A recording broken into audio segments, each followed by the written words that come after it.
Number 10. Two Faces. In the comic Batman Two Faces, we follow Batman who is trying to cure Harvey Dent's dual personality disorder. While working on a potion that will do so and testing it on himself, Wayne is also contacted by Commissioner Gordon, who seeks his help in solving a serial murder case. It appears a bunch of young women have turned up murdered, with their faces mutilated, an obvious nod in the comics to famed serial killer Jack the Ripper. The villain is known as the Joker, who also attacks Selena Kyle, the madam of a brothel in this story. The fight leaves Selena paralyzed as Batman arrives too late to save her. In the end, it is revealed that Bruce Wayne was the Joker the entire time, as the potion caused him to develop a second personality. He ends up killing himself after confessing all this to Two-Face and Commissioner Gordon. Two-Face drinks the potion and is miraculously cured, even though we've already established that the potion was the cause of a dual personality for Batman. Jekyll, Jekyll, Jekyll, Hyde, Jekyll, Hyde. Number 9. Gotham by Gaslight. The Joker's character isn't fully fleshed out in the comic Gotham by Gaslight, but regardless, we do get painted a pretty terrifying picture of the villain. The comic is set in turn-of-the-century Gotham City, which appears to take after historic turn-of-the-century London, set in 1889. Bruce Wayne arrives back in Gotham after a tour of Europe. Commissioner Gordon wastes no time in updating Wayne on the development and expansion of Gotham and its crime rate. He gives Wayne an example of the deranged criminals who run rampant in the city by sharing the story of a criminal who married women and then poisoned them to death. He had killed 10 women before he was caught. While poisoning may sound like a kinder way to murder someone, the man in question used strychnine poison, which is anything but pleasant as it affects your nervous system, causing intensely painful and involuntary muscle spasms, and it takes up to 2 hours to die from it. When he was caught, the man tried to kill himself with the poison but failed. Instead, the man's face was left paralyzed by the poison, stuck in a permanent and horrifying grin. Number 8. DC Bombshells. In the world of DC Bombshells, Joker is often referred to by Harley as Mr. J. Mr. J was Harley's ex-lover who Harley left after she felt he was changing for the worse due to alcoholism and an obsession with potions. For this, however, the two were very happy together, surviving the Great Depression through becoming thieves. Sort of a Bonnie and Clyde type vibe. They took from the rich and even sometimes helped out others with the wealth that they stole. And it's for this less harmful and more originally lovable side of this alternate that we can consider him somewhat hot. Number 7. Heath Ledger. Heath's take on the Joker was not only one of the best cinematic interpretations, but was also one of the hottest. While the brilliant makeup Ledger wore made him look more rough, whose look was created by the makeup artist genius that is John Caglione Jr., the fact remains that under the makeup was Heath Ledger's gorgeous face. But Ledger's reputation as a charming, gorgeous man aside, there was something super sexy about the motives of this version of the Joker, the character itself. Joker saw himself as less of a villain and more of an agent of chaos. And while as human beings we generally prefer for our surroundings to be stable, reliable, and somewhat static, it is for that same reason that the idea of anarchy and chaos often draws us in. There was something beautiful, if not deranged, about the way Ledger and Nolan's Joker perceived the world and his role in it. Number 6. All-Star Joker.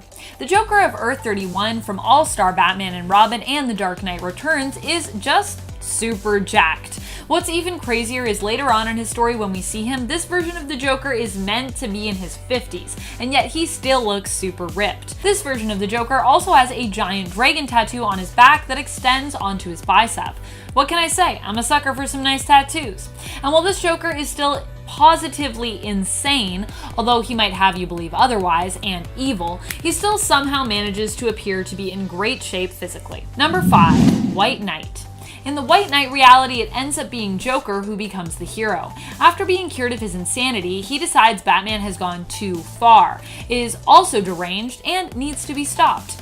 This version of the Joker immediately returns to his Harley to make up for years of abuse and finally be the stand-up guy that she deserved the whole time, only to find out she isn't even really Harley Quinn, but an imposter. His abuse had driven the real Harley Quinn away years ago, but the real Harley does return to him, and together the two try to fix their relationship, transforming it into a healthier one. Harley agrees to help Jack Napier, the former Joker, and Jack resists his darker thoughts, keeping them at bay with medication and Harley's support. There is something both sweet and endearing about seeing this journey where Jack works to get better and actually become a hero of sorts that draws you in. Number 4. Harleen. I can't say this enough. If you have not read this book, you really need to read it. It really is a great dive into how Harley got pulled in by the dark and twisted villain that is the Joker, by this obsession with fixing him and then just kind of accepting him for the truly broken person and vile criminal that he is. The attraction to Joker in this book is how he's drawn. He's definitely more handsome than usual, but psychologically it's all about that draw to the dark, broken side of people and of ourselves, and the rush of adrenaline we feel both when we are falling in love but also when we are in danger, and how being addicted to that rush can actually blur the lines between those two very different experiences. The Joker is still evil here, he's still a bad guy, but you can see why Dr. Harleen Quinzel falls for him. It's still very alarming, but it's also kind of hot. Number 3. Jokers. On Earth 9, the Joker persona was actually shared by 3 women: Mary Marvel, Lori Lamaris, and Christy Xanadu, Earth 9's Madame Xanadu. On this Earth, the Jokers were an anachronistic vigilante group operating under one name and identity, the Joker. They were part of a group who tried to take down Superman after he had become the most powerful superhero on Earth and had outlawed all other vigilantes. Unfortunately, Superman caught Mary Marvel and managed to use her mind to discover the other identities of the Joker. All 3 of these ladies are attractive, powerful women, and the fact that their Joker was an anachronistic hero just adds to their appeal. Earth 9 is the alternate universe belonging to the DC imprint Tangent Comics. Number 2. Bianca Steeplechase.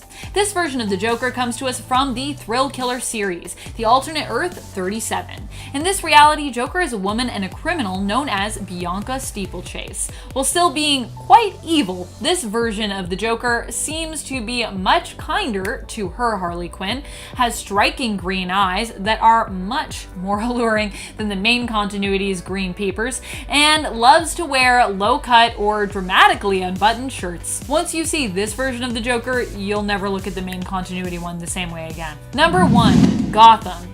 In Gotham, we have 2 Jokers, twin brothers known as Jeremiah and Jerome Velasca. Originally, it seemed that the deranged and evil brother Jerome was set up to become the Joker in the show. Jeremiah had escaped his brother and run off to the circus, changing his name to hide from him. He claimed that Jeremiah had tortured and tormented him when they were both children, but in the end, it was revealed that this may have been less than true.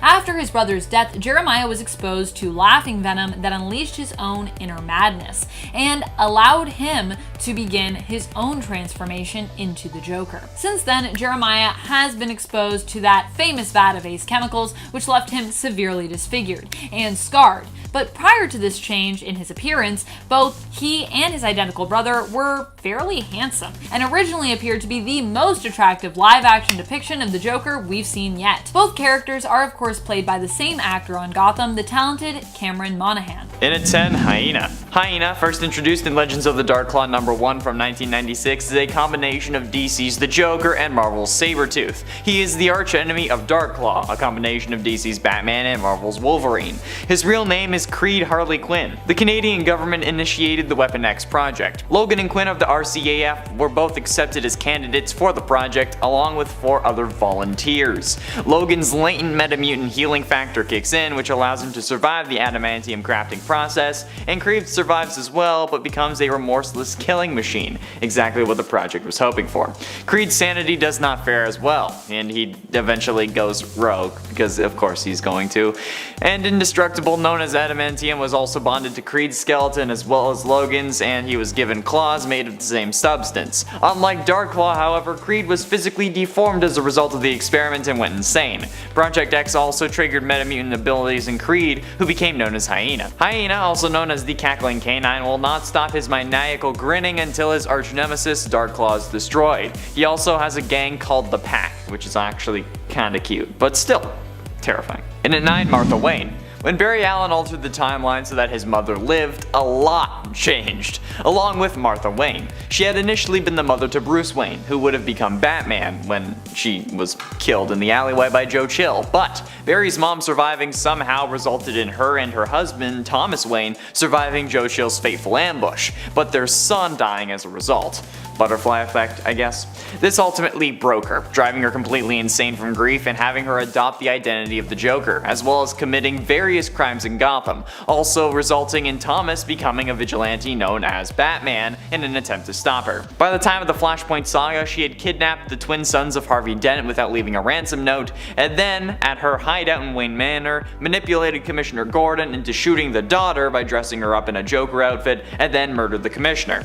Eventually, Batman arrived and she had proceeded to bludgeon her former husband with a hammer, an action that Batman willingly endured for a chance at getting a glimpse of the remaining psyche of his former wife. Ultimately, he managed to temporarily get through to her and revealed that they may have a chance of actually undoing the events that happened, although it may result in her deaths. She accepted though, because she wanted her son to live, but apparently not become Batman. Number 8. Joaquin Phoenix. Phoenix's version of the Joker is disturbing to say the least. This version is clearly mentally unstable, but not really aware of it, choosing to see the rest of the world as cruel and troubled. Eventually, this mentality and the abuses that Arthur Fleck suffers causes him to lash out and transform into the Joker, a delusional and crazed clown who just wants to be seen, heard, and shown some amount of kindness. He inspires riots and anarchy in Gotham, fueling the tension between the upper class and lower class in the city until it reaches a breaking point. Even more terrifying is that the film Joker and Phoenix's portrayal of the character persuades you to side with him and makes you question your own morals in the process. Number 7. The Killing Joke. Alan Moore's version of the Joker is iconic, and while the comic has been classified as being non-canon, elements of this version of the Joker and his origin story here seem to still bleed into other comic series and films involving the character. The most frightening thing about this version of the Joker is the promise that he brings with him, that everyone is only one bad day away from being as insane and evil as he is. This version of the Joker is driven coolly and calmly by this belief in a way that is so unnerving it turns your stomach. It's no wonder this iteration of the character receives so many nods. It marries Joker's ruthless determination and insanity beautifully. Number 6. Heath Ledger. Oddly enough, I do feel like the Killing Joke version of the Joker is one that bridges the gap between Ledger's portrayal and Phoenix's version of the character. There are elements of more in both. If Phoenix represents the tragedy, Ledger's version brings to light the level of organization. Both stew in their lunacy, both appear a mess, but Ledger is a very calculated mess. His makeup is almost meticulously disheveled, much like his plans. They seem elaborately messy, but at the core are disturbingly simplistic. This version of the Joker is terrifying because we see less of a man and more of a means to an end. Ledger and Nolan's version is a force of nature. He is anarchy incarnate, here to challenge the status quo and seek to free Gotham from its shackles through chaos. Number 5. Judge Joker. In the Judge Dredd Batman crossover issues called Die Laughing Parts 1 and 2, we get to imagine what Joker would be like as a dark judge. He finds himself transported to Mega City. There he meets Judge Death, who imbues him with powers. This frightening version of the villain was gifted with immortality and the ability to cause people's heads to explode with a mere laugh, making him even more deadly. While he ended up losing the powers in the end after returning to Gotham and finding himself once again in Arkham Asylum, this two-parter proved that whether you're in Mega City or in Gotham, Joker would never be a person that you would want to run into. If you aren't familiar with these crossovers, you should actually check some of them out. This one story in particular has gorgeous artwork provided by Glenn Fabry and Jim Murray. It's worth a look for the art alone. Number 4. 2008 Joker. This version of the Joker may have actually been inspired by Heath Ledger's performance. There are certainly some similarities in the style of the Joker being an almost menacing gangster with anarchist tendencies. Plus, he kinda looks like Heath Ledger's Joker as well. The graphic novel is told from the perspective of Johnny Frost, a man who is tasked with picking up the Joker from Arkham Asylum on the day of his release. Who released the Joker? I don't know. Seems like a bad idea, but anyways. The Joker immediately takes to Johnny, who chauffeurs him around and escorts the Joker as he runs around wreaking all kinds of havoc, seeking revenge on those in Gotham that he feels betrayed him during his incarceration. One such person they pay a visit to is Monty, the owner of a strip club that the Joker has skinned and made to perform. Harvey Dent warns Johnny that getting him with the Joker is dangerous and that he'll likely end up dead, but Frost doesn't listen. Later, it turns out Dent was right. Frost's wife ends up getting rescued by the Joker and the gang, only to get raped by the Joker as payback for a slight of Johnny's. In the end, Joker ends up blowing off Johnny's jaw during a standoff with Batman, and Johnny kills himself by throwing himself off of a bridge, as Joker and Batman finally come to blows. Number 3. Emperor Joker. One of the most scary versions of Joker because of all the things he can do. This version of Joker was granted 1% of Mr. Mxyzptlk's power, but tricked Mr. Mxyz into giving him 99.99% of it instead. As such, he saw Superman imprisoned daily in Arkham, ate the entire population of China, and killed Batman daily. Number 2. Sinestro / Joe Chill. Earth 32 has its own Joker-inspired character. In the one-shot Batman story in Darkest Night, Bruce becomes a Green Lantern and is sent to stop Sinestro's evil deeds. Sinestro seeks revenge on Bruce for bringing him to justice, and as such trades in his Green Lantern ring for a Yellow Lantern ring. He finds the killer of Bruce's parents, Joe Chill, and absorbs his mind. When Bruce catches up with Sinestro later, it is clear that the two minds coexisting within himself have driven Sinestro mad. This alternate Joker-inspired character successfully kills Commissioner Gordon and Alfred, and ends up gaining influence over Harvey Dent and Selina Kyle, whom he tasks with attempting to kill Bruce Wayne. Number 1. Death of the Family. Probably the most twisted of them all has been one of the more recent reinventions of Joker, No-Face Joker. Joker found himself feeling reborn after he had the doll maker remove his face. He also had the doll maker make him a royal tapestry out of a bunch of living humans who are sewn together. There was definitely someone involved in that bit of writing who watched too much Human Centipede, methinks. This version of Joker is also the cruelest version and most deranged version we've probably seen. He is borderline in love with Batman in the creepiest of ways, tortures the Bat family, and threatens to fix Harley by cutting off her face too.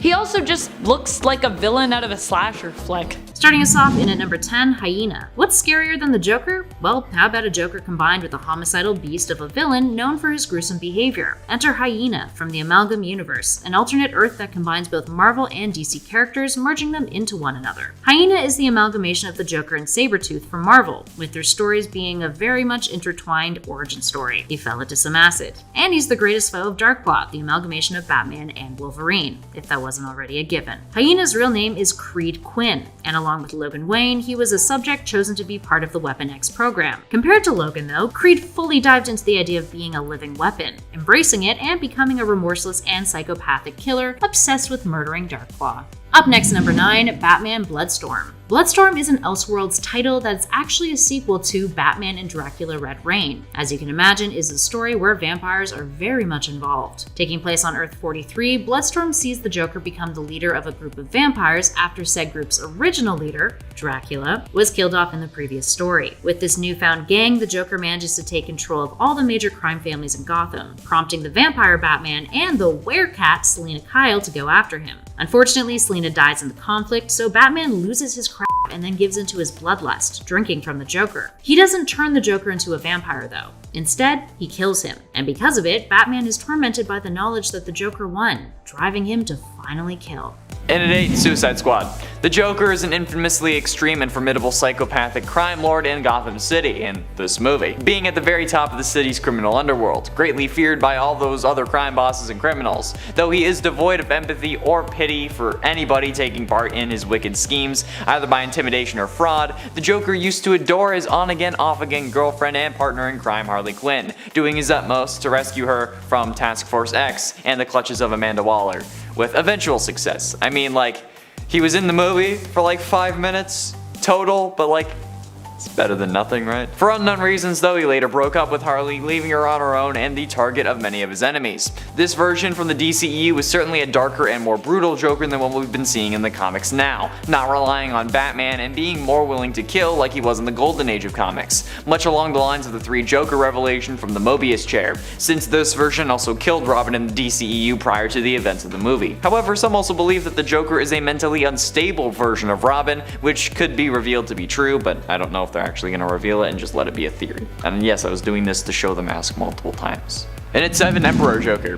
Emperor Joker was the form the Joker took after tricking Mr. Mxyzptlk into donating 99.99% of his powers to to the Joker. He gave him 99.99% of his powers accidentally. As a direct result, he became near omnipotent and created a hellish world in his own image. At some point, the imp from the 5th dimension, Mr. Mitzispitalik, attempted to see what a member of the regular realm would do with his power and selected the Joker. He intended on only donating 1% of his power to the Joker, but the Mad Clown tricked him into revealing his true name and thus ended up gaining 99.99% of the powers, and proceeded to transform existence within 69 seconds. Nice. Into a realm made in his own image, which was a twisted caricature, and with everyone stuck in a loop. Emperor Joker continually tortured and killed Batman every single day, only to bring him back to life and do it all over again. As could be expected, Emperor Joker took pride in these particular killings due to the unique relationship the two characters continued to share. Although this relationship is also the Joker's undoing, since he was still defined by being the Batman's antagonist, and he was beaten by a dog of all things. Okay, well, it was Superman as a dog, but still. Joker with near absolute power? No thanks. And at 6, Batman Two-Faces. Batman Two-Faces is the DC equivalent to the Dr. Jekyll and Mr. Hyde story, where ironically, Harvey Dent, also known as Two-Face, isn't the one with the Hyde affliction, but rather Batman himself is. It's the year 1886. Bruce Wayne is organizing a gala to exhibit the Twilight Orchid, a rare flower with unique characteristics. During the day, the flower is exquisitely colored and perfumed and attracts a large amount of insects. At night, however, it turns into a weed, attracting only pests. I know a few people like that. Miss Pamela Isley, Bruce Wayne, Commissioner Gordon, and many of Gotham's finest attend the gala where Two-Face storms in and steals the flower. Bruce reveals that he had hoped to actually create a potion derived from the flower, which was retrieved from Miss Isley's dead hands. A potion which would cure Two-Face from his dual personality. Finalizing the potion, Bruce tests it on himself. He suddenly develops superhuman strength, agility, and a new sense of courage and purpose. He puts together a costume and sets off to battle crime on Two-Face's terms. However, this potion didn't only give him powers, it gave him another personality. The personality of the Joker. Yeah, that's right. In Batman Two-Faces, Bruce Wayne is the Joker, which is pretty frightening for sure. Halfway through into number 5, Batman Bloodstorm. At one point, Gotham City was attacked by a group of vampires led by Dracula. However, the vampires were defeated by Batman, who would become part vampire in the struggle. The Joker later lured the surviving vampires out of their underground lair and convinced them to allow him to be their new leader. The vampires accepted, and the Joker appointed a vampire named Creech to be his second in command. The Joker and his new gang then set out to conquer Gotham's underworld. Their first target was Cardona. The vampires ambushed Cardona and his thugs at their hideout, drank their blood, and transformed them into Night Stalkers like themselves. But yeah, you heard that right. The Joker of Earth 43 is Batman's archenemy, and a non-vampire leading a pack of vampires through fear. The ability to lead a group of vampires through fear is absolutely nuts, because like in every incarnation, vampires aren't really afraid of anything, aside from maybe other vampires or like steaks. Like nice medium steaks. That was a bad joke. You know what I mean, right? Like this is, how crazy is this version of the Joker to try to do that? I don't know. Like holy damn, or I guess unholy damn. Let's go on. And at 4, Dark Knight Returns. Like most incarnations, this Joker is a psychopathic mass murderer who is Batman's archenemy. Following Batman's retirement though, he gets confined to Arkham Asylum and falls into a catatonic state. But when Batman returns 10 years later, he comes back as well for a final showdown with the Dark Knight. It's unknown how he knows that he's back, but he just wakes up. The final showdown between the two ends in the Tunnel of Love, in which Joker hysterically stabs Batman in the stomach several times. But mid-stab, Batman instinctively breaks the Joker's neck just enough to paralyze him, but not kill him. Joker encourages Batman to finish him off, but Batman won't do it. So the Joker then finally says, "See you in hell," before, in a last act of revenge against his enemy, twists his own neck just far enough to kill himself, and framing his enemy for his own murder. Isn't that wonderful? That's freaking nuts. Who snaps their own neck to frame a guy? Okay? This is one of the freakiest scenes in all of comics. Like, what the living hell? And at 3, A Serious House. In the world of Arkham Asylum, a serious house on a serious Earth, the inmates of Arkham Asylum have taken over and seized control of the staff. They're willing to release the hostages, but only if their one demand is met. Batman must be turned over to them and become one of their own. Commissioner Gordon informs Batman that the patients of Arkham Asylum have taken over the building and will kill the staff unless Batman agrees to meet with them, and the patients are of course led by the Joker, who kills a guard to spur Batman to obey his wishes. Two-Face meanwhile meanwhile, has degenerated even further into madness, and Batman is forced into a game of hide and seek, and told he has 1 hour to make his way through the maze-like corridors of Arkham and find a way out before his old foes are sent after him. Yep, yeah. The fact that Joker is just leading a whole gang of prisoners who have taken over Arkham is absolutely insane, and then the art style of this comic makes it one of the freakiest depictions of the Joker to date. Like, you've been seeing it, it's nuts. Penultimately, in at number 2, The Batman Who Laughs. The story of Batman of Earth 22 was not much different from that of any other version of the Caped Crusader. When he was a boy, Bruce Wayne watched his parents get murdered in an alley, vowing vengeance against crime, so he trained for years and became the hero Batman, fighting supervillains in Gotham City. Everything went sideways though when Joker started a killing spree across Gotham. The clown had discovered that he was dying from the same chemicals that had turned him into what he was, and wanted to make everyone die with him. He killed all of Batman's enemies, including the Penguin, Catwoman, Killer Croc, the Ventriloquist, a lot. Joker also killed Commissioner Gordon, who accidentally sprung an acid trap on his notebook and it melted his face off. After bombing a hospital and recreating the scene of Bruce's parents killing in front of him multiple times, Batman lost control and broke the Joker's neck. Unbeknownst to Batman though, the Joker exhaled a toxin contained in his heart, which infected anyone close to him if he died. In this case, it was Batman. This caused him to snap and basically become the new Joker, taking over Earth 32 and later on, gaining cosmic power. Yeah, cosmic power. Joker. But also Batman. No thanks. And finally, in at number 1, Death of the Family. When the Joker became obsessed over destroying the Bat family, he decided to arrange for his face to be surgically removed. According to the Joker, he did this to symbolize that even without his mask, he was still the Joker, whereas Batman, Robin, and Batgirl's identities were only mask deep. To see this through, Joker arranged for the serial killer known as the Dollmaker to remove his face surgically in Arkham Asylum. The Dollmaker sent his, son to do the procedure though, only for the Joker to kill him by tearing out his throat with his teeth. Dollmaker later went on to actually remove his face, since Joker refused to do it any other way, but the two actually arranged to celebrate his rebirth before leaving the clown's face on the cell wall for Batman to find. Joker would later use straps, clips, and pins to retrofit the flesh back onto his face in a form of mask, which he wore over his now exposed tendons, hiding the way he looked, because honestly that might have been a little too much.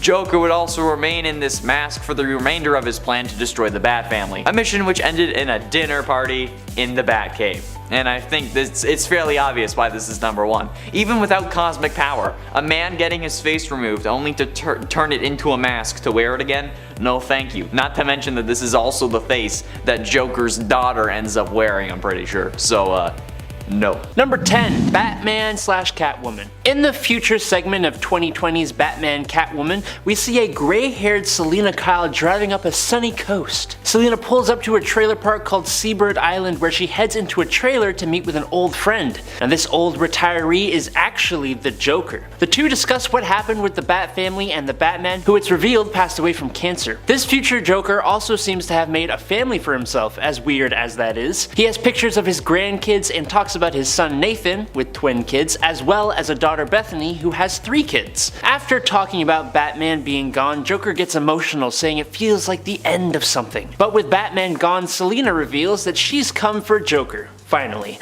because Batman is no longer there to protect him. Which is a funny twist on things. Apparently Joker does something in Batman/Catwoman that leads to Batman and Catwoman being scarred for years afterwards. Selina has come to kill Joker at last, and old man Joker's response is seemingly a satisfied laugh. Classic. Number 9, Earth 2. Here, Joker is a wheelchair-bound old man in the future after all the main heroes had either passed away or retired. The Earth 2 Joker continued his personal battle against the original Batman successors, Robin and Huntress of this Earth. This Joker kept the war against Wayne going despite the fact that even most of the other villains have died of old age, like the Earth 2 Riddler and Two-Face. But it's hard to fight a war on your own from a wheelchair with failing health. So he decided to recreate Two-Face by destroying the face of the current District Attorney of Gotham City, Harry Sims. Helena Wayne, Huntress, decided that the Joker just kinda had to go. So teaming up with Kara-El, Helena went out to directly take out the Joker at his base of operations. Joker attacked Helena with his Joy Buzzer, but it backfired against Kara-El's superhuman durability and electrocuted him instead. Technically, this Earth 2 Joker succeeded in getting the heroine to cross the line and kill him, even though she didn't really do it herself, and also she isn't Batman, so it's kind of a hollow victory for the villain. But hey, you did good, Grandpa Joker. Good job. Good. Speaking of killing, that brings us to our number 8, Earth 2's Joker. Earth 2 is the reality in which all of DC's Golden Age heroes were retroactively allocated after Crisis on Infinite Earths. As such, the Joker of this reality has aged quite a bit, and it's implied that he is the one who killed Bruce Wayne in this reality. If this is true, this is the only known Joker to have actually murdered Bruce Wayne, and that's pretty terrifying. While his battle against Batman continues by fighting off his successors, post-52, this Joker is depicted as a frail old man, wheelchair-bound thanks to a lifetime of exposure to deadly chemicals. And ironically enough, he's unable to laugh without physically hurting himself. Talk about justice. Speaking of justice, in at number 7, Digital Justice. The Digital Justice version of the Joker is a bit of a double whammy, and represents a different kind of terror that, in our technologically savvy reality, hits home in a way that's unique compared to the other Jokers on this list. The Joker from this story dies of old age, but not without leaving behind a legacy, and that legacy is something called the Joker virus, a sentient digital virus whose purpose was to carry on the Joker's work after he died. It's self-aware, and it claims to be a reincarnation of the original Joker. Now, the virus would go on to control most of human technology thanks to society's reliance on it, and a corrupt Gotham government. Its reign of terror is what pushed James Gordon II to become the Batman of this universe known as the Bat. And in order to stop it, he used something called the Batcom, a program created by the original Batman in order to eliminate threats like these. The story ends with the Joker virus and Batcom fighting it out digitally in a net mainframe until both completely delete their software. How very reboot. And while the visuals that depict said virus may be a little cheesy, the implications of its power is something we can easily wrap our heads around and fear. Up next, number 6, Martha Wayne. This one takes us to the Flashpoint universe, an altered timeline visited by the Flash in which his mother Nora is alive and his father Henry isn't. But that isn't the only difference between the regular universe and this reality. Flashpoint doesn't have a Justice League, or a Superman, or a Flash. As such, many of the characters we know and love in the DC universe have severely altered narratives. For example, Bruce Wayne is not Batman. Which brings us to this alternate. On the night that Bruce's parents were supposed to be gunned down, the events played out differently in the Flashpoint universe, with the young Bruce being killed off instead. This pushed his father Thomas Wayne into becoming Batman and his mother Martha Wayne to devolve into becoming the Joker. And now they are each other's mortal enemy. Pretty freaky. Up next at number 5, the Arkhamverse Joker. The Clown Prince of Crime is just as twisted and homicidal in the Batman video game universe as he is in the comics. Here we have an alternate version that's a pretty popular one. The version that appears in the Arkham Batman video game series by developer Rocksteady, and was initially voiced by Mark Hamill. As the primary antagonist for the most part in the series, he's up to his typical insanity as you'd expect. But towards the end of the first game, Arkham Asylum, he augments his physical form to become one of the most monstrous looking versions of the Joker to date. This version is referred to as Joker Titan. He grows in size and muscle, being as tall as Killer Croc and with parts of his bones sticking out of his flesh. His fingernails are incredibly long and sharpened, and for some reason he's got a mohawk. While his appearance like this was highly criticized in the video game, and a lot of players felt it was a narrative cop-out, you gotta admit, he is pretty freaky looking. I don't know about you guys, but if I saw him walking down the street, I would definitely cross the road multiple times to a completely different intersection, miles away. Yep. In at number 4, we have Batman Two-Faces. This alternate version of the Joker isn't just the Joker in this 1998 Elseworlds comic book. He's also Batman. Let's backtrack for a sec though. Batman Two-Faces is a story based off of the Robert Louis Stevenson novel Strange Case of Dr. Jekyll and Mr. Hyde, and is set in the Victorian era as Bruce Wayne fights against his once friend, now insane pal, Harvey Dent. Bruce is trying to purge his own evil while also trying to track down a serial killer by the name of Joker, who's been roaming the streets of 1888 Gotham. As you can imagine thanks to the time period, this version of the Joker pulls a lot of inspiration from Jack the Ripper, with most of his victims being prostitutes. Bruce formulates a potion to help cure Two-Face, but in the process tests it on himself, which causes him to turn into the Joker, at first without his knowledge. The story ends with Bruce turning himself into Commissioner James Gordon and fighting Two-Face as the Joker almost to the death, before turning himself back into Batman and then falling to his own death. The Joker also cripples Selina Kyle in the story, which actually brings us to our next number. And at 3, The Killing Joke. The Killing Joke, a one-shot graphic novel written by Alan Moore released in 1988, is one of the most iconic Joker stories to date. It provides an origin story for the character that was based off of the 1951 The Man Behind the Red Hood comic book story. And it's also famous for being the story in which Barbara Gordon, aka Batgirl, was paralyzed from the waist down. The reason why we find this Joker so terrifying and why he lands on our list is that this version really exhibits the lack of humanity and a love of sadism more viscerally than other alternates that we've seen. His actions are shocking, so much so that The Killing Joke still has implications and garners a response from readers to this very day. Remember the controversy surrounding the release of a Batgirl cover that was an homage to The Killing Joke? Yeah, people freaked out because of the sensitive subject matter it's referring to, the assault and paralysis of Barbara Gordon, and the cruelty towards women, in case you missed it. Alan Moore himself has actually commented on how morbid and ethically questionable the Joker's behavior is in that comic, and that's saying a lot. Up next, number 2, The Dark Knight Returns Joker from Earth-31. When we were first introduced to the Joker of Earth-31, the designated Earth for Frank Miller's Dark Knight series, it was after 10 years of being locked up inside of Arkham Asylum in a near catatonic stupor. During the story, news comes out that the Joker's conscious mind has resurfaced thanks to the care of the doctors at the facility. He claims that he is a victim of Batman's own psychosis, but turns out he's not actually cured. He's just manipulated the staff as part of a plan to get out. And at a public reveal for his recovery on a talk show, he ends up murdering all of the guests on live television and then takes hostages to a local carnival. It's an incredibly chilling scene to play out in the panels. Batman then tracks him down and they fight in the Hall of Mirrors and eventually into Gotham's sewers, where Batman paralyzes the Joker. But then the Joker gets the last laugh. He twists his own neck far enough to kill himself, framing Batman for his murder. Yikes. Side note, he also has a dragon tattoo on his back, which is only really seen on one of the covers from another tale from this Earth that takes place in an earlier timeline during Miller's All-Star Batman and Robin, particularly on the cover of All-Star Batman and Robin, The Boy Wonder. Dragon tattoo, so edgy and evil. Well, not really evil, but yeah. And finally, in at number 1, The Dark Knight Strikes Again Joker from Earth-31. While The Dark Knight Strikes Again pales in comparison to its predecessor, it's still an impactful Batman tale from Frank Miller. Now, this version of the Joker isn't the Joker that we saw previously in our last number. Rather, it's an individual posing as a new Joker. And that individual is Dick Grayson.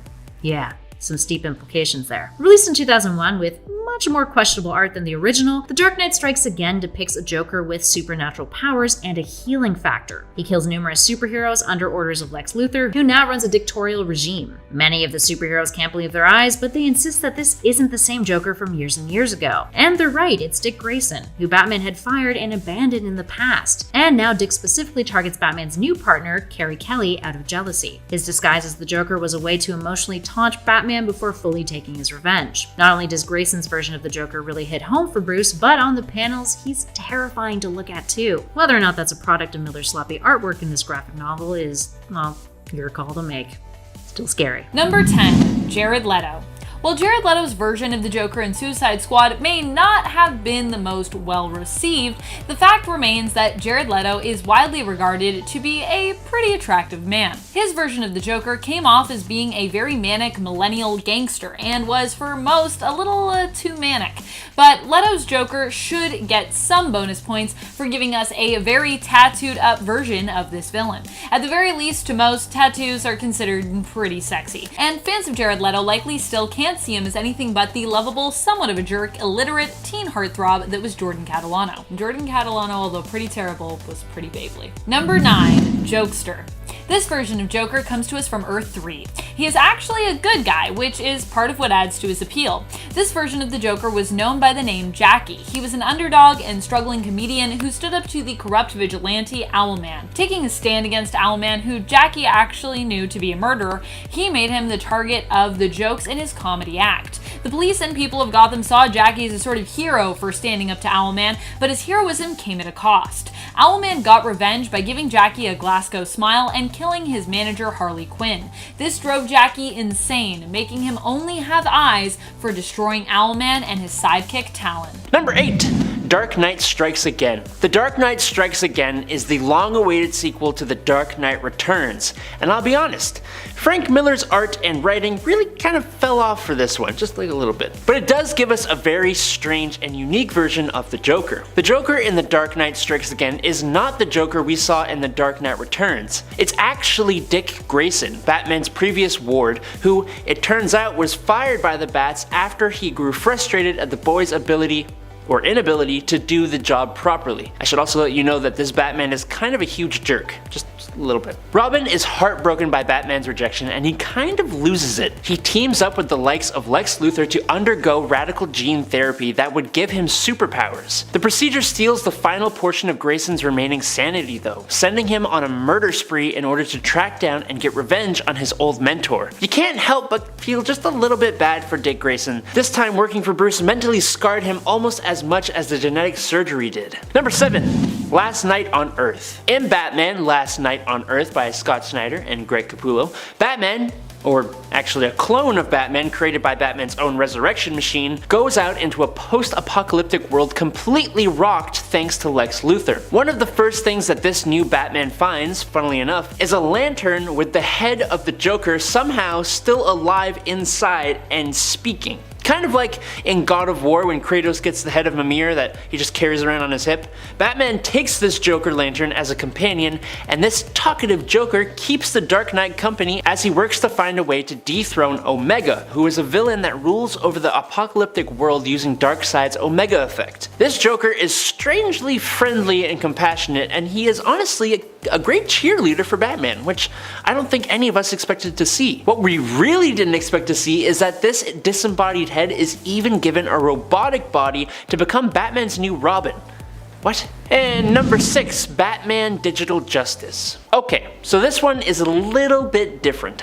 More than a little bit different, actually. Batman Digital Justice is an alternate future story where the Joker exists as a sentient computer virus and has become the first digital dictator, quote unquote. The virus has access to several weaponized computers and vehicles and uses them to create chaos and havoc in the future Gotham City. He also kind of looks like he's a Nintendo 64 character, which is really entertaining. He has corrupted the Gotham City police who work with him against the new Batman. DCPD's James Gordon II, who found the Batsuit after Bruce Wayne left it for James's grandfather, the Commissioner Gordon. With the help of an Alfred droid and a Bruce Wayne computer program, this new Batman eventually defeats the Joker virus, but holy, this story is kind of weird. Just a little strange. Number 5, Nosferatu. In the cyberpunk / expressionistic future of the super creepy Batman Nosferatu, the Joker is responsible for the creation of Batman and not the other way around. This version of the Joker is called the Laughing Man, and he is an utterly terrifying skeleton-looking cyborg assassin created by Jeremiah Arkham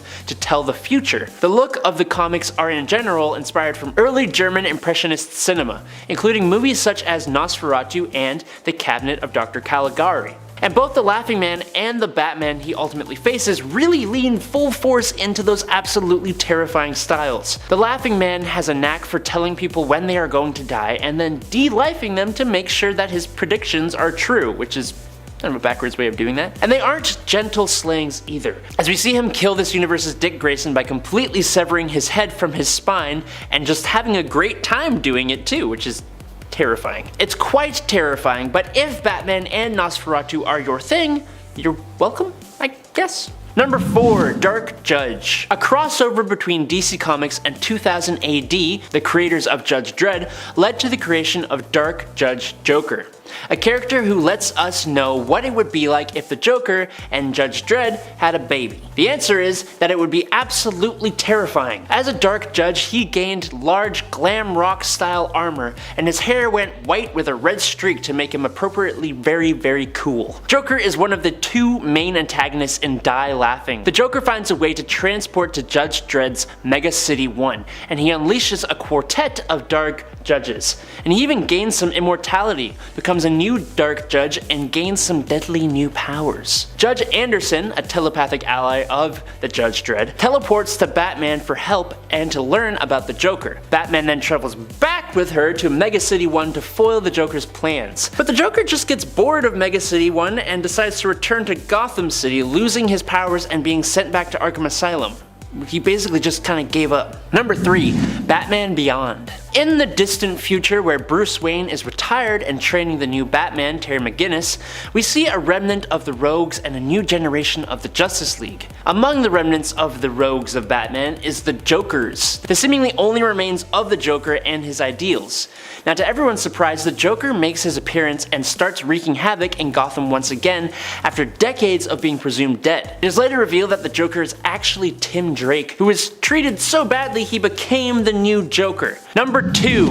White Knight. While this isn't technically labeled as a future story, the alternate universe comic Batman White Knight seems to be set at a point where Batman just kinda loses his patience with Joker, which I feel like would take a long time, so future, yeah. As Batman gets frustrated by the Joker and force feeds him a handful of random pills, it somehow cures Joker of his mental illnesses. Suddenly sane, Jack Napier, who was the Joker, goes on to sue Gotham City Police Department for his treatment when he was the Joker. He goes on to full-on fight the corruption of the GCPD and Batman's vigilantism. Maybe in some not so great ways, but he is a legitimately reformed Joker who is trying to do the right thing, and he even goes up against a Harley Quinn who becomes the Neo-Joker, obsessed with the goal of bringing the Joker back into existence, whatever that may take. And number 1, Dark Knight Returns. In the alternate future of The Dark Knight Returns from 1986, the Joker has been in a catatonic state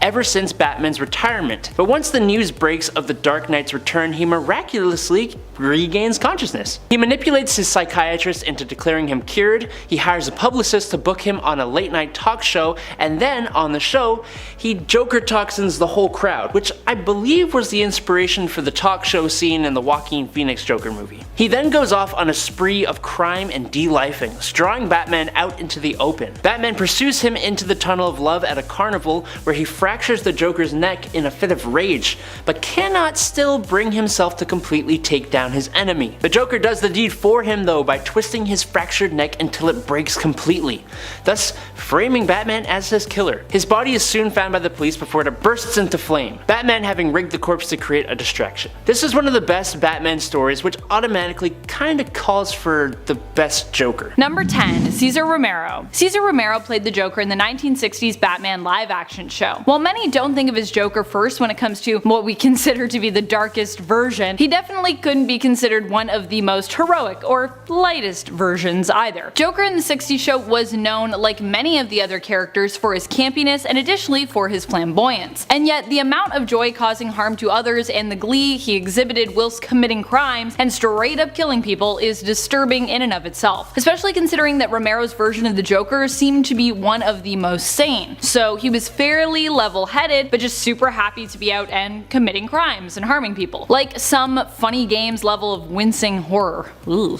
Number 9. Batman the Animated Series. This is where Mark Hamill first got his start when it came to portraying this villain. His work as Joker in Batman TAS would end up being so well received that it would lock him into voicing the character in various series, video games, and animated films for years afterward. This version of the character was a combination of the Silver and Bronze Age Joker and was known for being a somewhat two-sided combination of deadly fun and dangerously serious. He often attacked his nervous or unsuspecting victims with a catalog of prank-inspired weapons, including flowers that sprayed acid. Ouch.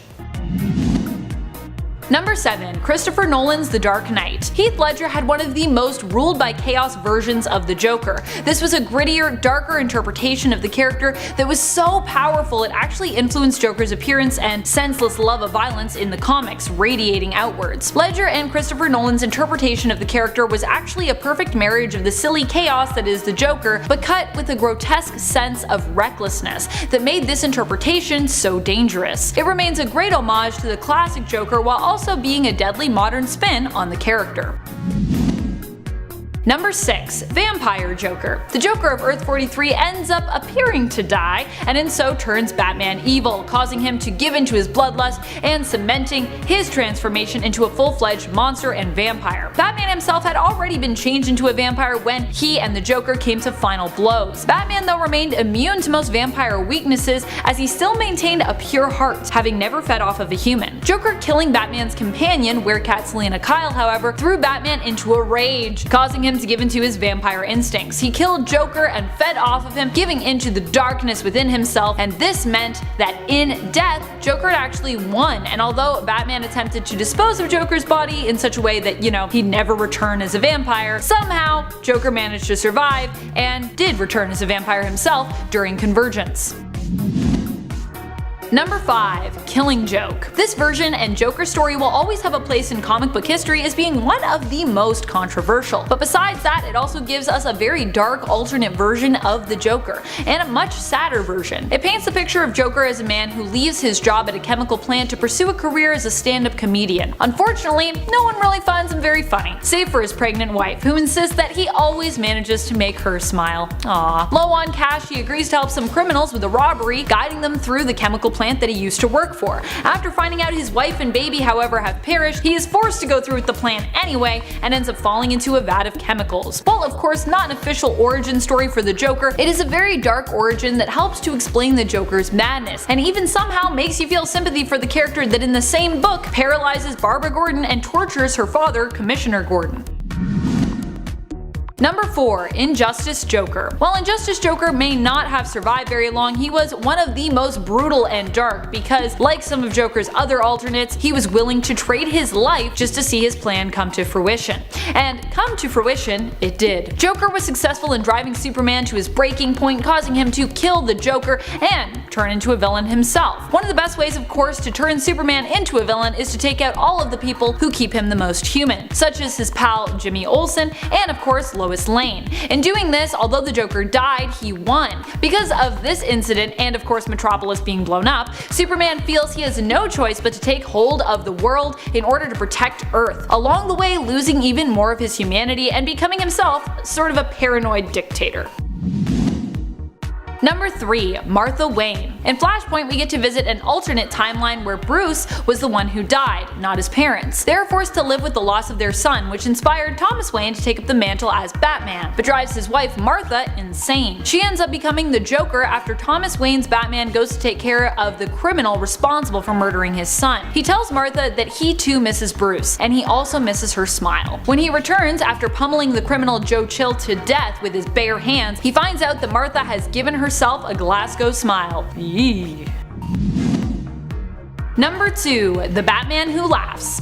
Batman Who Laughs is of course more considered an alternate version of Bruce Wayne than of the Joker, but in truth, he's kind of an amalgam of both. Breathing in the Joker's venom that exudes from his corpse after Batman kills him is what causes Bruce to become the Batman Who Laughs. In a sense, Joker, although dead, lives on within him, twisting his mind into something closer to the Joker's than to Bruce's. Although this character just goes to show how close these two characters really could be when it comes to their potential for evil. So wait, would that make Batman kind of an alternate version of Joker himself, and vice versa? Does that mean that Joker's an alternate version of Batman? Batman's an alternate version of Joker? Huh. Number 1. Earth -22 Joker. Why is it that all the darkest iterations of Joker have to die? Well, because, something is about to go horribly wrong when you allow the Joker to die. One of the darkest versions of the Joker to date appeared in the origin story for the Batman Who Laughs. We find out the Batman Who Laughs became who he was because of this Joker, the Joker of Earth -22. Knowing he was going to die soon, finally being poisoned to death by the toxin which had made him who he was, he planned to go out with a bang. This meant taking down all of Batman's former foes, proving that he himself was the ultimate foe, and torturing Batman by orphaning a bunch of children in front of him before exposing the kids to the Joker venom, driving them insane. In doing so, this Joker brought about the most evil creation. Batman snapped and killed the Joker, releasing the very venom that would transform him into the terrifying Batman Who Laughs. And yet Joker got the last laugh there, I think. Number 10 on our list, the Red Hood from Batman the Brave and the Bold. In the episode Deep Cover for Batman, this version of the Joker exists on Earth 23 and sports, well, a red hood. Although his face is mostly obscured, we do catch a glimpse of a few features that can basically confirm that the Joker is under the hood. His trademark grin, pale skin, and a bit of green hair show that this Joker is actually supporting Batman in the fight against evil. After fighting off some bad guys, Red Hood Joker actually thanks Batman and hopes he can return the favor. Sure enough, in the very next episode, Game Over for Owlman, they team up and defeat Owlman, who had previously impersonated Batman and ruined his reputation. This instance with the Red Hood proves that if Batman and the Joker could find a common enemy, they might be able to keep fighting crime together and maybe even bring the Joker out of his insanity. But we all know that this isn't always the case with the Joker, just in this list. Okay, 9th on our list goes to John Doe Joker from Batman the Telltale series. In this storyline, Batman is actually committed to Arkham Asylum after being drugged and influenced to attack Oswald Cobblepot. There, he runs into a couple pretty bad prison inmates who you can bet were imprisoned by Batman himself. So, who saves him from this encounter? A sympathetic, insecure version of Joker known as John Doe. What's cool about this Joker is that since he's appearing in a Telltale series, you get to control if this version of the Joker stays good or not. As we all know, most interpretations of the Joker show an outcast who feels slighted or abandoned in some way by society. So in this storyline, this Joker, although initially good, can go dark real fast if you choose to treat him poorly. If you choose to treat him like a friend and trust him throughout the game, he'll eventually help to take down the agency, putting his life on the line in the process. But if you choose to treat him like a tool to get what you need, he will pick up on it and start to adopt homicidal tendencies. Man, this dude is sensitive. Number 8. Jared Leto. Jared Leto's Joker was dark in more ways than one. But one of the darkest things about his depiction of the character was Leto's method approach to getting into character, which saw him sending dead animals to other members of the cast on the set of Suicide Squad, in an attempt to tap into Joker's twisted psyche. Despite the fact that we apparently didn't see nearly as much of Jared Leto's performance as was shot, I always felt that his interpretation of the character reminded me of another, darker version of the Joker, which I'm going to talk about a little bit more right now. Number 7. Johnny Frost's Boss. Johnny Frost is the sort of narrator that we follow in the Brian Azzarello and Lee Bermejo graphic novel entitled Joker. The story was set outside of DC's main continuity and got a potential sequel with the miniseries Batman Damned, which is implied to be connected and potentially set in the same world and is also by Azzarello and Bermejo. In the 2008 graphic novel Joker, we follow Johnny Frost, a criminal goon who ends up becoming Joker's preferred driver. He learns through experience of just how dangerous the Joker can be, to both those who cross him and even those who Frost would have thought is Joker's allies. This is the story where Joker and Harley skin the owner of a strip club and then attempt to make him dance. The Joker himself kills multiple people throughout the story, and Frost is implied to be turned insane by the experience of simply working for the Joker, which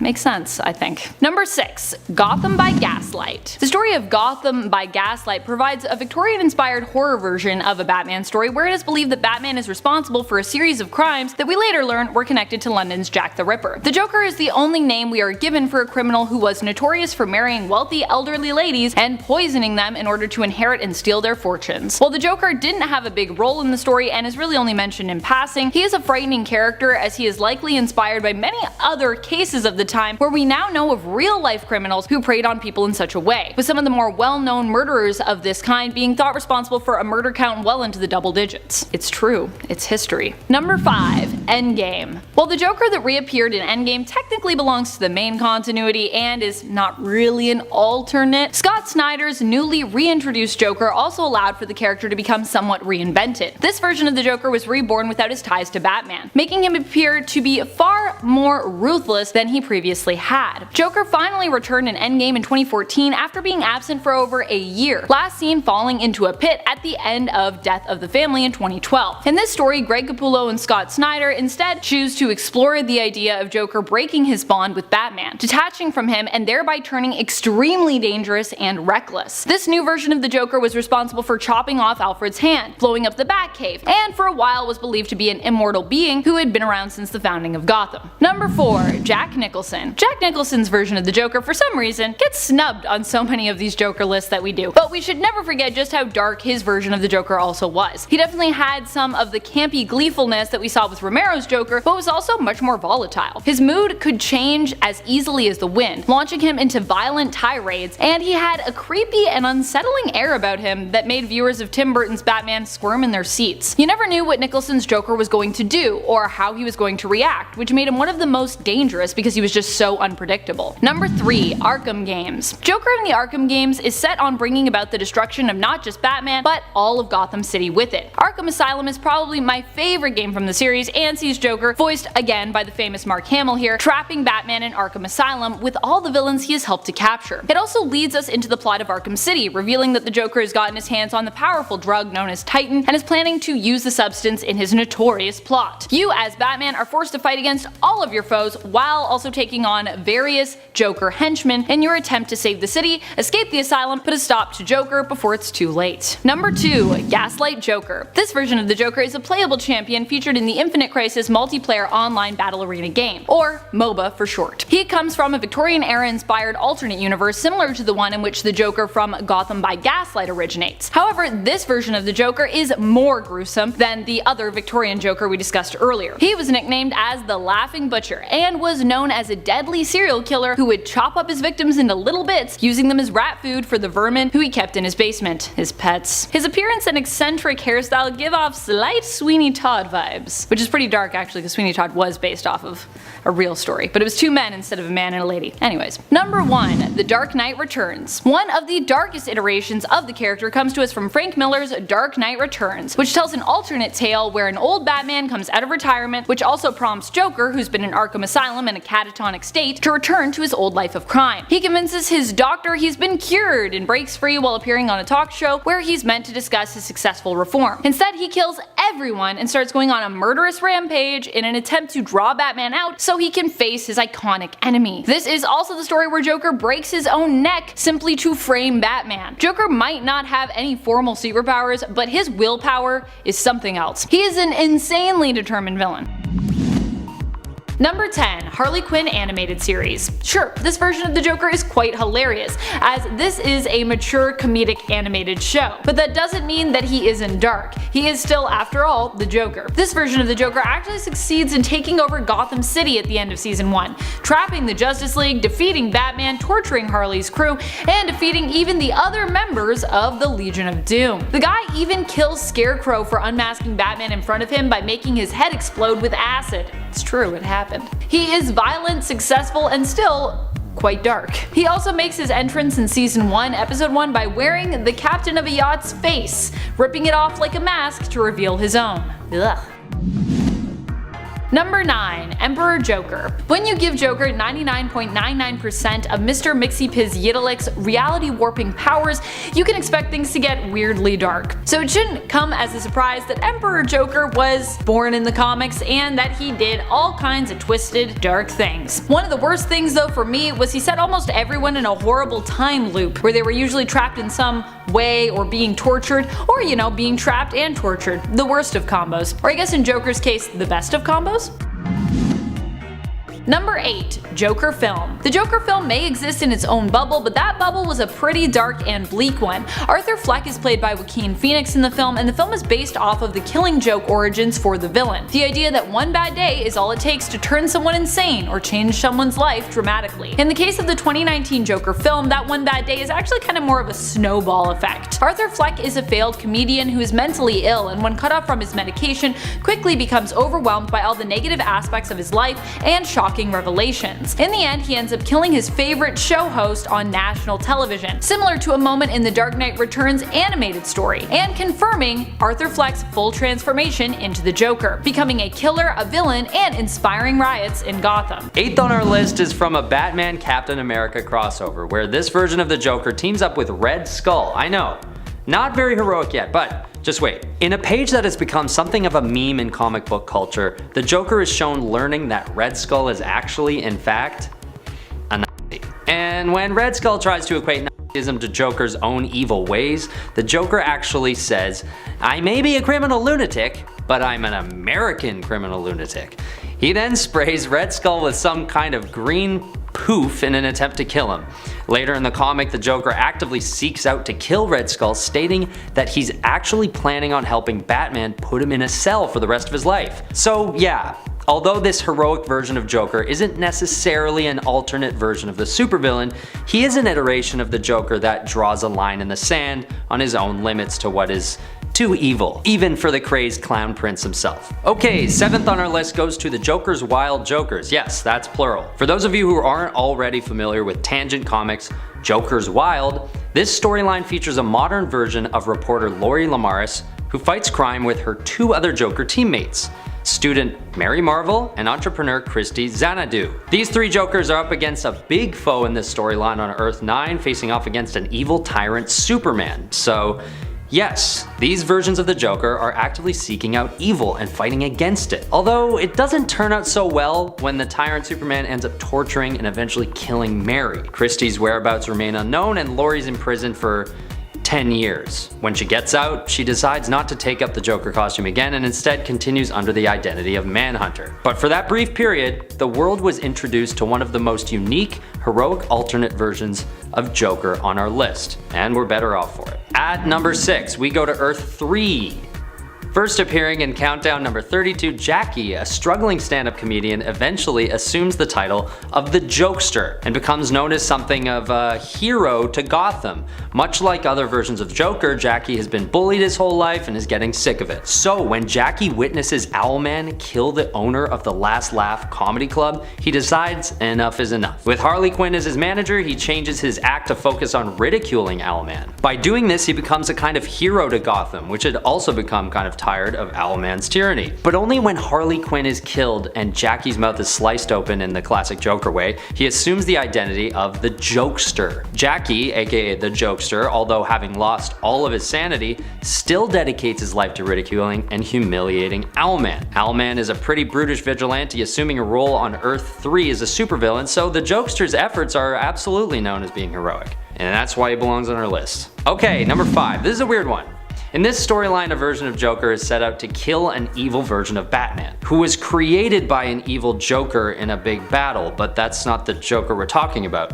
In this unorthodox story of good versus evil, this evil Batman, known as the Bruce, basically has this religious event called the Night of Blood, where he challenges anyone to try and kill him to take on the new role of Batman. And a guy named Joe Collins, who's the leader of a resistance against the Bruce, is brainwashed and becomes the new Joker. Stay with me. So this version of the Joker is heroic because he wants to take down the evil Batman. But what really brings home the heroic aspect to this version of Joker is when he finds Bruce Wayne's Batman costume and sets out, dressed as Batman, to defeat evil Batman. So it becomes Batman under the influence of an evil Joker facing off against a good Joker posing as Batman. I told you it was strange. Number 4, we've got the Joker from Superman Distant Fires. In this universe, a nuclear holocaust has killed off most of the population of Earth, killing many superheroes and supervillains, leaving any survivors without superpowers. One of the sole survivors is Clark Kent, who eventually finds a jungle refuge where a few others have survived, including Wonder Woman, a one-legged Flash, and Joker. What's interesting about this version of the Joker is that the nuclear holocaust was so devastating that it rendered him sane. That and the fact that he'd gone years without Bruce Wayne as his nemesis after Bruce was killed in the nuclear event. I guess in a universe without any good, the evil finds a way to balance itself out. Either way, I think this storyline gets the point across. A nuclear holocaust would be so bad that it would turn Joker good. So let's avoid that. At number 3, we have the Joker from Batman R.I.P. This Joker is not quite as cut and dry heroic as the others so far on this list, but he definitely deserves a spot on the list nonetheless. With the threat of criminal organization the Black Glove looming, the Joker and Batman have a private meeting where the Joker actually warns Batman of the Black Glove's intentions of killing Wayne. What makes this Joker heroic isn't that he's no longer a threat to Batman, but instead that he finds himself with a common enemy to Bruce Wayne. When a member of the Black Glove approaches the Joker to join them, he decides to kill them instead. And not only this, but he places a bet in that moment that Batman will actually rise up and destroy the criminal organization. Although after this, Joker is sort of back to his usual shenanigans as a side threat in this storyline. But for that time being, he was actually helping Batman. Alright, we're almost there. At number 2, we've got another one of these situations where Batman and Joker find themselves with a common enemy, the Batman Who Laughs. Sort of a self-explanatory name, really. This evil version of Batman, sort of a Batman-Joker hybrid, comes from the Dark Multiverse and appears in Dark Knight's Metal. When this evil Batman comes from another dimension, he brings with him the philosophy that Batman's approach is too soft. and won't be enough to stop crime altogether. So what does he do? Yep, he gets carried away and kills people, which is something Batman can't stand for, of course. But with this Batman who laughs being so unpredictable and volatile, he's proving to be a worthy foe to Batman, who has to approach the Joker for help in taking him down. The Joker's help proves to be worthwhile because since his own actions are equally unpredictable and volatile, he's also able to successfully take down the Batman who laughs, solidifying heroic status, at least for that moment in time. Once again, I'm pretty sure the next day he woke up and chose violence against Gotham again, but but that's just him, right?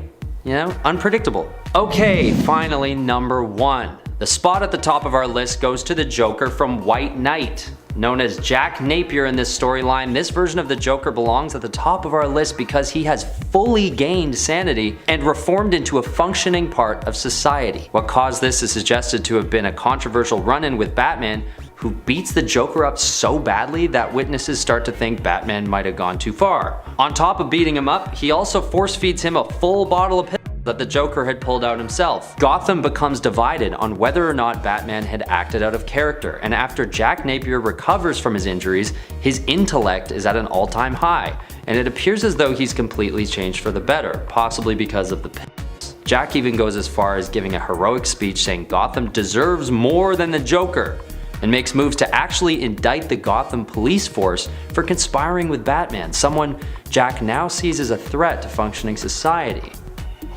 Whether you think the Joker deserves redemption or not, this interpretation of the Joker is the biggest departure from the original villainous Joker that we normally see. His clean look, his reputable character, takes the character and ultimately does a great job of making us stop and think what it is that makes the original Joker what he is.